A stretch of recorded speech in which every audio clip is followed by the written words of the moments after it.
飛びながら打ちまくってくれています。プリミティアプレイ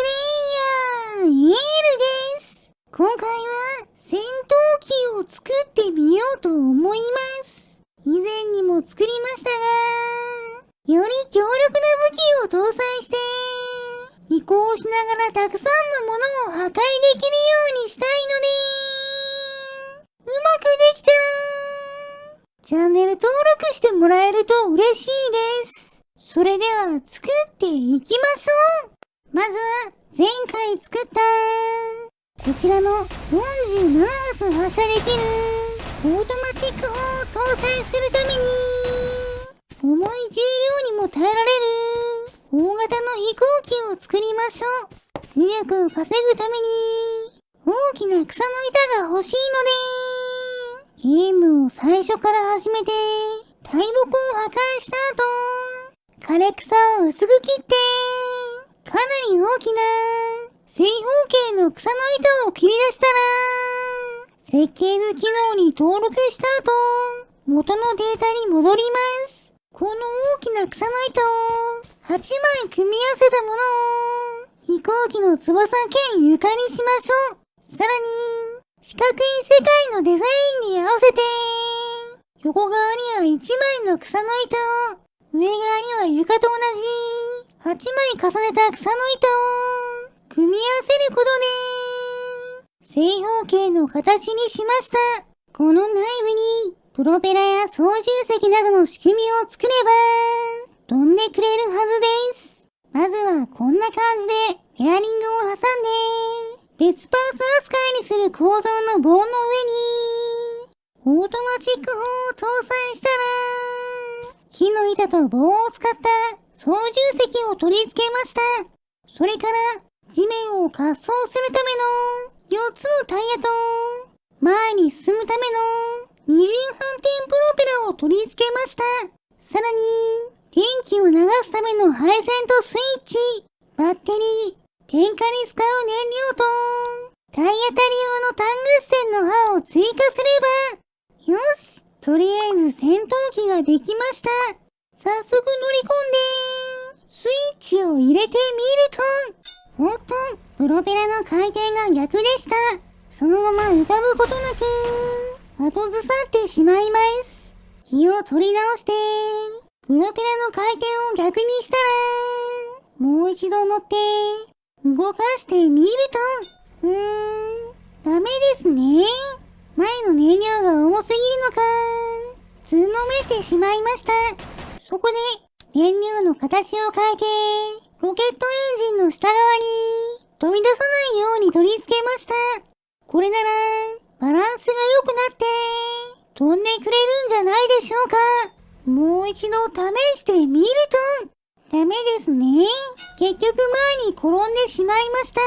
まだまだ前が重いみたいです。そこで重心を大きく後ろに動かすためにバッテリーを後ろ端に移動させて10本から16本に増やしたら、オートマチック砲の位置も後ろにずらして配置しました。これなら今度こそ飛んでくれるんじゃないでしょうか。早速乗ってみると、離陸してくれました。でも左右に激しく暴れてますね。それでもぐらぐら揺れながら飛行を続けてくれました。もちろんオートマチック砲も発射できています。しかしそのまま撃ち続けていると、オートマチック砲を固定しているパーツが壊れてしまいました。激しく揺れているせいでこうなるのかもしれないので、揺れを防止するために少し斜め上に傾けて上半角をつけた草を重ねた翼を追加してみました。この状態でさっきと同じように飛んでみると、今度はぐらぐら入れることなく安定して飛んでくれました。やはり大型の飛行機には上半角をつけた翼をつけた方がぐらぐらしにくいみたいです。重心の方もまだ少し前側に傾いているので、まともにに上昇もできません。そのままオートマチックを打ちながら飛び続けていると、やっぱり途中で壊れてしまいました。多分オートマチック王の接続パースの強度と隙間が足りないせいだと思うので、接続するパースのペアリングを増やした後、前側のタイヤが曲がらないように補強して燃料の位置も下げましょう。それから接続パースの隙間をペアリングの外輪で広くしたら、バッテリーの位置をさらに後ろに下げました。ここまでやったらどうでしょうか。早速乗って動かしてみると、安定して進んで離陸してくれました。そのまましばらく高度を上げながら飛んだ後、オートマチック砲を発射してみると、壊れることなく安定して発射することができています。機体の重量がかなり重くなっているせいか、強い反動を受けているはずなのに全然不安定になりませんね。そのまま47発すべての弾を押し切ったら、わずかな時間ですがロケットを噴射して推進力にすることができました。でもこれだけ大きくて重い機体だとロケットエンジン1機ではあんまり効果がないみたいです。燃料を使い切った後はその分重量が軽くなるので、プロペラの推進力だけで軽快に飛行することができました。次はカメラの位置を固定して旋回性能を見てみましょう。ダイナミックに離陸した後、操縦桿を持って機体をひねることで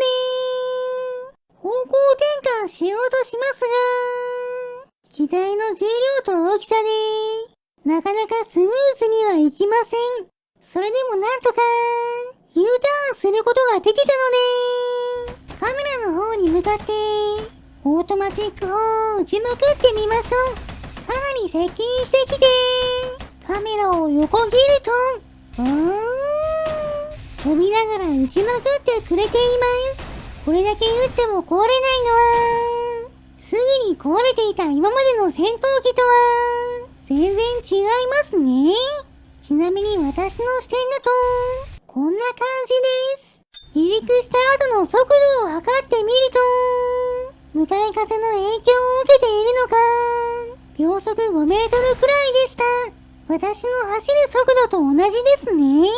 そして右側のグリップを上に傾けることでオートマチックを発射することができます。前にロケットエンジンがあるせいでかなり見えづらいですが、弾の隙間から見ることでそれなりに狙いながら撃つことができます。そのまま前にある木を破壊した後、手前の木に向かっていくと、タングステンの刃が当たって63,955ダメージを与えました。体当たりするのも強いですね。でも衝撃で機体が損傷して墜落してしまいました。では最後はなるだけ木がたくさんある場所に行って破壊していきましょう。